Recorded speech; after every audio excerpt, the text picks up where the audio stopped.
Have you ever wondered how to track the effectiveness of your marketing campaigns down to the very last detail? Today, we are diving into the world of UTM codes, and I cannot wait for you to discover the secrets behind these powerful tracking tools and learn how they can transform your marketing strategy. Welcome back. If you're new here, I am Jen Vasquez, and we help hyper-busy female service providers use Pinterest to book more clients, increase their income and impact. And on this podcast, I also host experts in the marketing area to interview to get you guys all the juicy details. If marketing is something that you want to learn more about for your business, we would love for you to subscribe. Today, I can't even tell you how excited I am about this guest today, personally for me, but I know you guys will enjoy it too. I'm excited to be chatting with Bonnie Conrad from Innately. Bonnie, a military spouse, has worked in both the public and private sectors throughout her career. Leaving the corporate world behind, she started her own small business and struggled with digital marketing. Determined to overcome this, she immersed herself in digital marketing. The dedication allowed her to pinpoint key factors distinguishing superficial content from valuable social media strategies that truly benefit customers and businesses. Bonnie's clients appreciate her honest, no frills feedback, and I know you guys will too. Welcome, Bonnie. Hello, I'm so excited to be here. I cannot wait to share my knowledge about UTM codes and why everyone should be using them. Yes. Well, let's go ahead and start with this first question that my audience will recognize. How did you get started? So, like you said, I am a military spouse, and for the past 14 years, I've followed my husband around all across the country. We haven't left the US yet, but maybe soon. And so, every 3 years, had to quit my job and always be the new person. And by the fifth move, I kind of got tired of that. And at the time, we were in a very secluded area, and I thought, well, I got to find something to do. So I actually created a business where I built furniture and customize home decor. It was so cool being able to use power tools and like teach other spouses how to use them. But it got to the point where I was called the Hobby Lobby of the desert because we were just in the middle of nowhere. Making it work.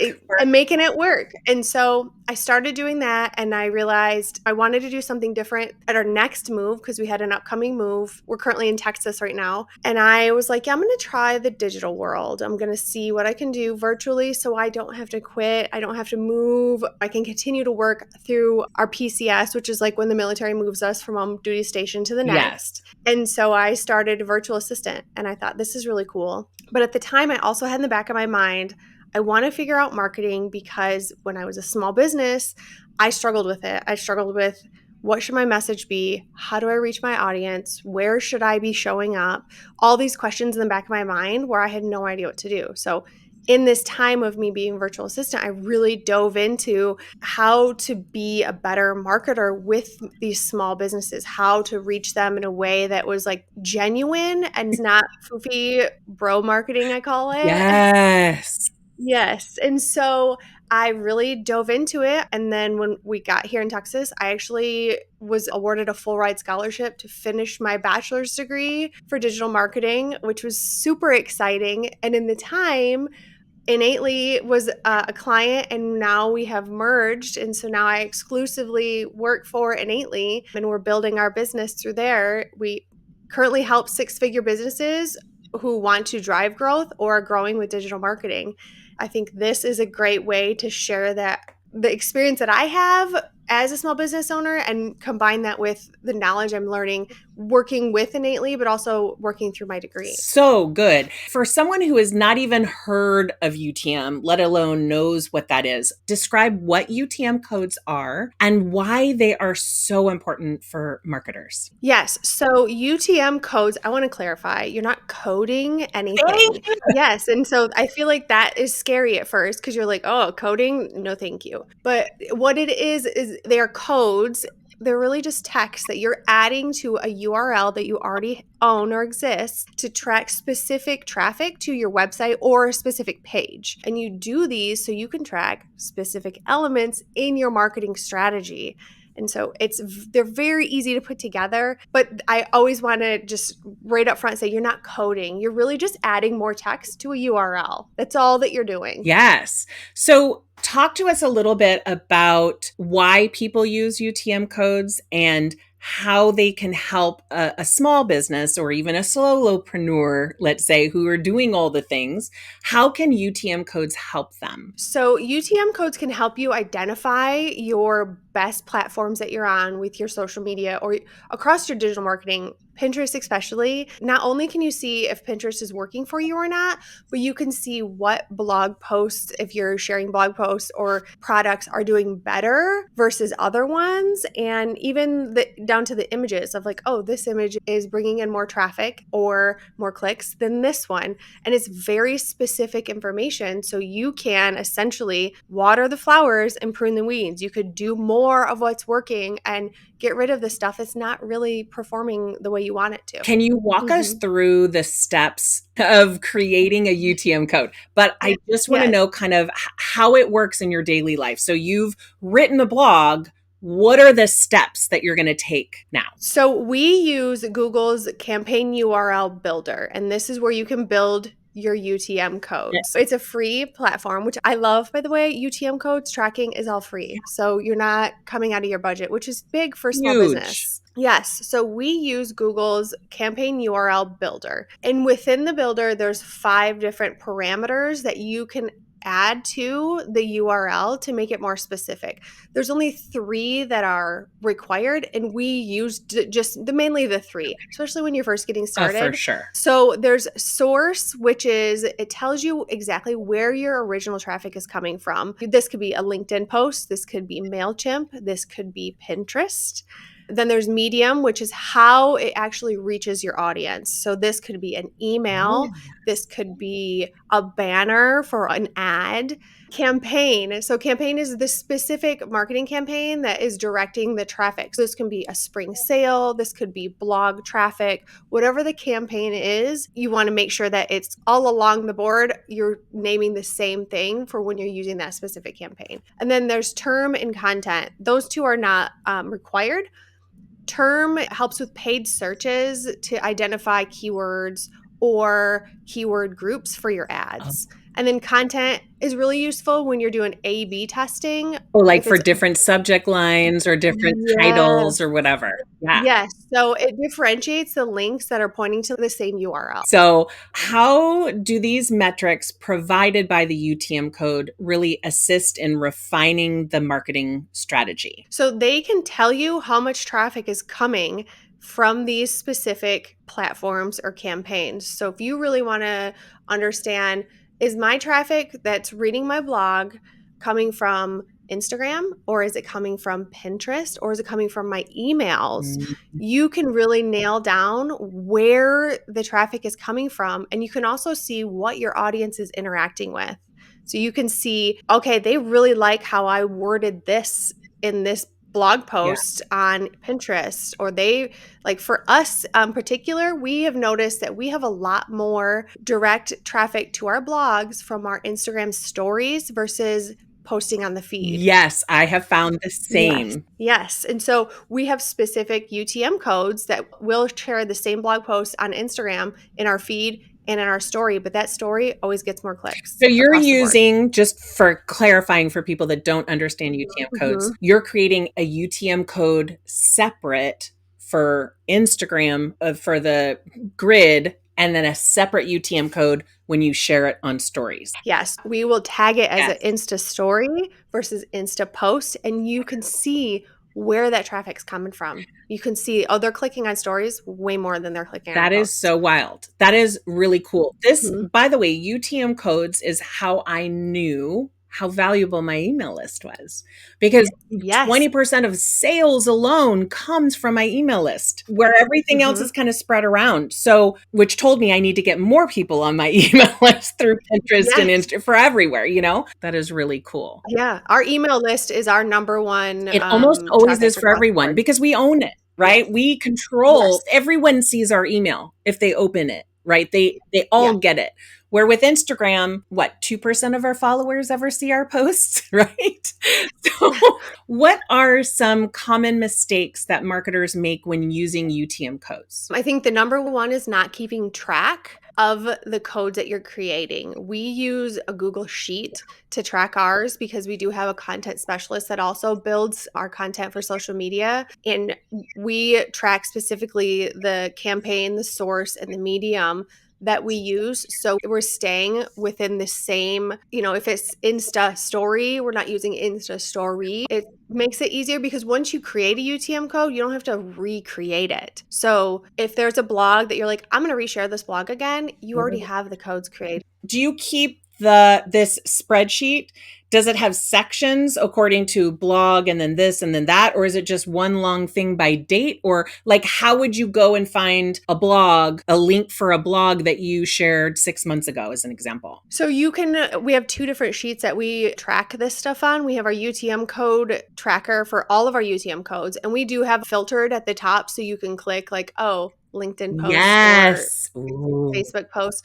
We also have a separate Google Sheet that we track our specific blog Yes, so do posts we. because we track when we share them. Like this week, we're focusing on a blog about lower funnel marketing, and we track where it's at position wise for the search engine results pages. And then we track in a month from now where it's at, and we can see if it's moved up, and like we can analyze what we did for that blog post versus a different one and how they're performing. Which is similar to what I always talk about when I'm talking about Pinterest. I always say, okay, you don't have to just share your current blogs each month when you're doing analytics in Google or all the different Google products, I should say, and you see what your top 5 or 10 blog posts are for the month, you should be making new pins for all of those. So this is similar. If something's doing really well, you can go back and grab that UTM link to share it again, or would you make a new link? UTM link for that? I would share the same one. Because otherwise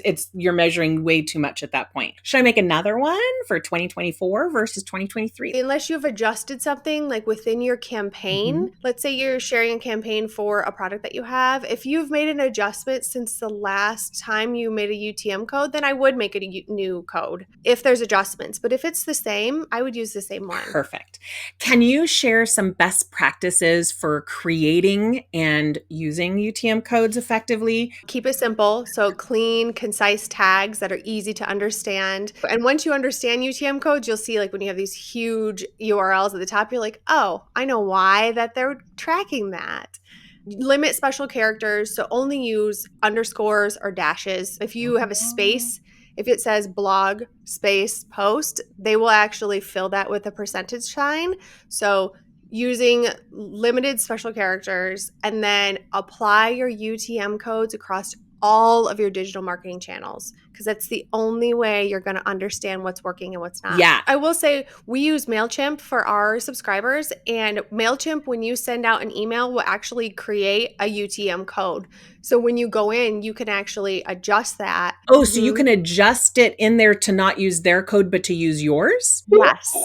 That I did not know. Yes. How have UTM codes specifically helped you or your clients in improving their marketing experts? I shared before we started that we actually joined Pinterest for a business in January. And so it's been huge success. Our number one goal with Pinterest was to drive more traffic to our website. That was our objective. That's it. Across the board. And we started our average page position on Google. So the search engine results page. Yeah, it used to be by pages. Now it's position. So it's about 8 or 9 for page 1. So our average page position in January was 55. As of June 4th, it was 33. That's a huge jump in our page position just from driving traffic from Pinterest. Okay. Everyone who has not jumped on, I'm sure anyone listening to my podcast is on Pinterest. But if you are not on Pinterest, or like a lot of you out there, you've tried it, you've dabbled in it, but you're not consistent with it. Hello, folks. This is the reason to be consistent. Huge results just from focusing, because we realized we share on Instagram, we share on Facebook, we share on LinkedIn. As everyone does. But we realized like Instagram's just not our number one thing. So we pulled back. We weeded the weeds and we started watering the flowers, and we've got huge success. And that's what marketing's about, is Okay, adjusting. that is, oh my gosh, like I want to repeat that like 5 times. It is so true. Everyone looks at marketing as like a job that they have to do. And when they're busy, they let their foot off the gas. And then 3 months down the Mhm. road, they're like, where are all my leads? And it's because 3 months ago, we let our foot off the gas. But in terms of UTM codes, the fact that they're telling you, like you were talking about the flower versus the weeds, it is Mhm. so helpful when you don't have time to know which platform to spend time on. So for a while there, I had just a 9 grid on my Instagram, and I would just share reels when I felt like creating, or I spend way more time on Instagram than Pinterest, and Pinterest is triple or quadruple the amount of give back for my time and energy than any other Yeah. platform. And you can see all of Oh, this with just making use codes. wouldn't you guys as business owners want to make a decision based on hard, fast numbers instead of how you feel? Like, this is what Yes. marketing's about. Figure out the Yes. numbers, make your business goals, figure out how you're going to track it. UTM codes is so smart. So tell me Yes. sort of what tools or resources that you recommend for managing and tracking UTM codes. Google Sheets is across the board, especially if you have a team. Because, like I said, we have a content specialist that's building content for us. I walked her through how to create UTM codes. So she's doing it now. And I can go in there if I'm like, oh, I really want to share this today, even though it's not part of what we're Yeah. doing. I could see that she's already made it. Or she can go back and see, like, oh, we haven't done anything for this yet. What has Bonnie done in the past? And you can see all of that. And then being connected with Google Analytics 4, it gets scary. There's tons of YouTube videos out there that will walk you through the basics of just understanding what the numbers are on Google Yeah. Analytics.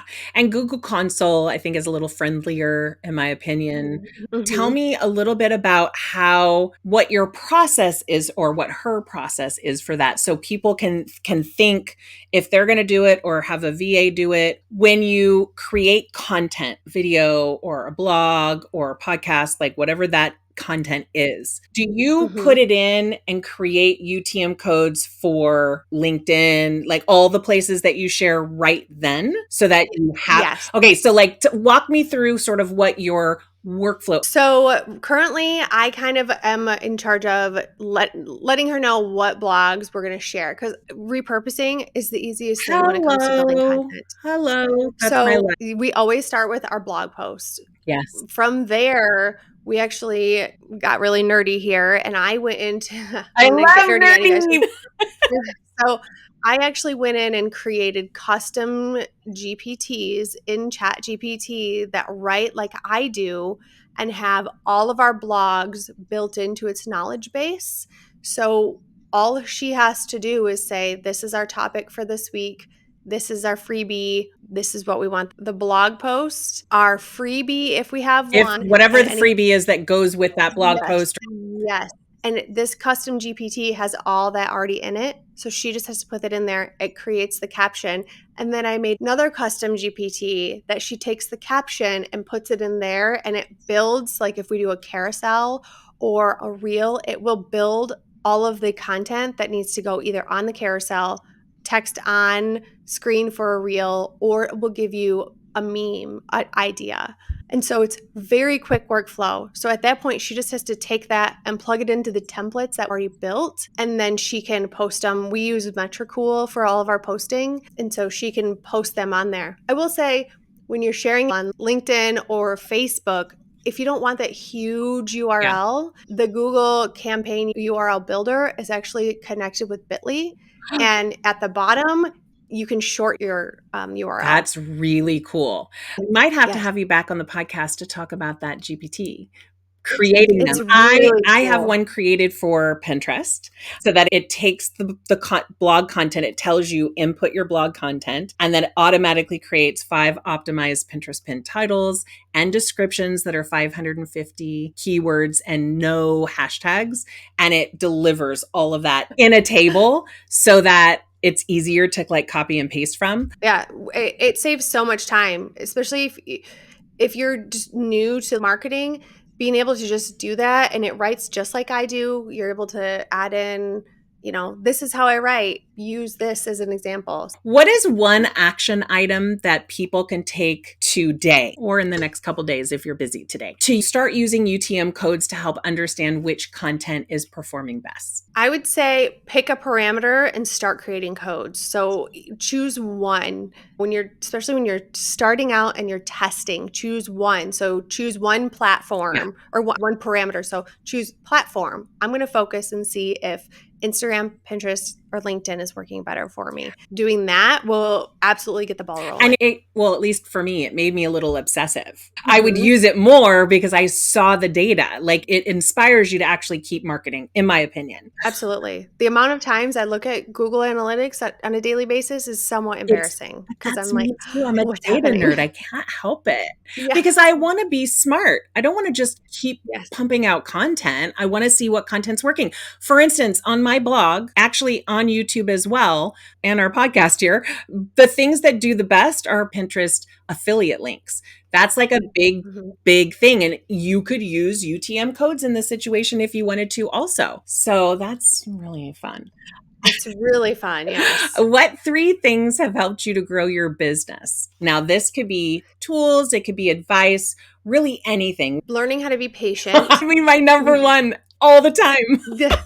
I work at a different pace than other people, and I've always been told, like, if someone is busy, if they're a really busy person, they don't mind being reminded of something or just to follow up because things slip your mind. So being patient and understanding, I think, is the one. Another, it's all advice Yeah.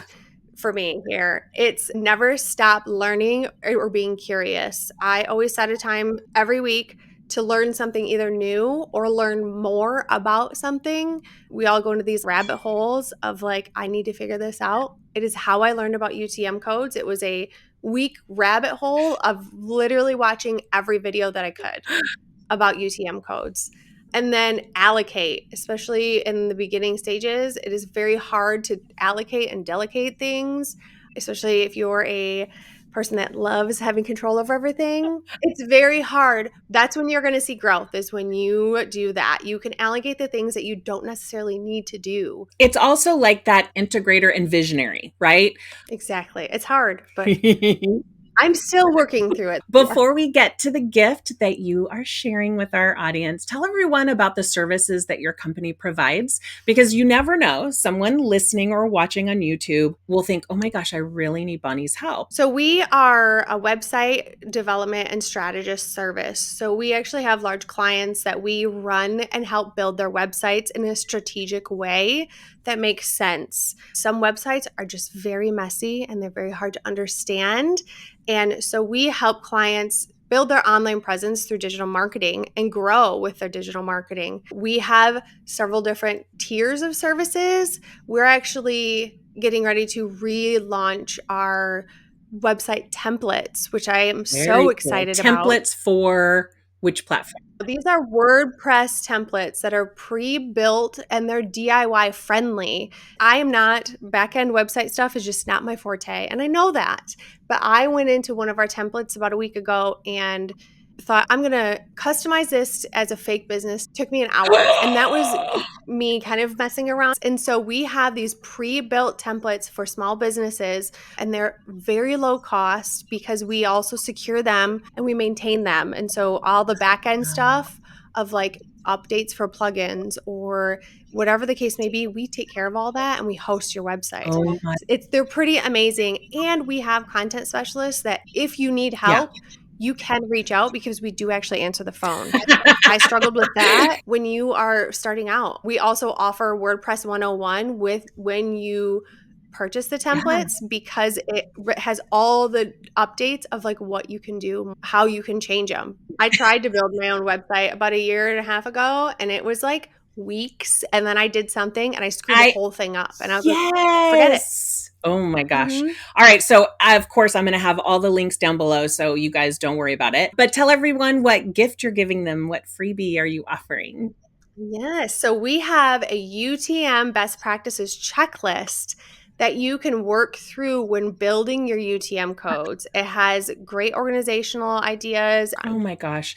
Thank you so much for your valuable advice and your time today. I'm so happy that you came on to educate us all about UTMs and provide us this checklist so that we know, because we're following the checklist, that we're doing the things right. If you found some ideas and tips and help, we'd love you to go follow Bonnie, which we'll have all that information down below. We'd love for you to let somebody else know and maybe leave a review on the podcast. So go out there and do something good for your business, like snagging Bonnie's gift and taking action. Make sure you're putting some time on your calendar next week to actually do the work.